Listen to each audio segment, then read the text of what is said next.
Hey everyone, today in this video I'll be showing you how you can easily add a watermark to your YouTube video. So you might have seen in videos there's a square icon in the top right bottom right corner of the videos you are watching. So maybe it's like subscribe or something like that, or maybe it's the channel name. So that's called a watermark. So I'll show you how you can easily add that. In order to do this, I'll first open my browser and go on to youtube.com. And once I'm in the youtube.com, I'll have to click on this profile icon and now go on to YouTube Studio. And in here you will have to click on this customization option, which is in the left side. You have to click on it and now go on to the branding section.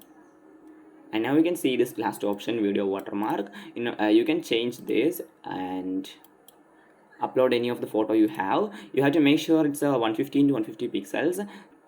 Once that's done, you can click on the display time. Maybe you can set it to only show at the end of the video, or maybe at a custom timeline, or you can put it to the entire video and click on save. And after you are done doing this, you have to click on this publish icon. So that's it for today's video. Hope you found this video informative. If yes, please like, share and subscribe, and thanks for watching.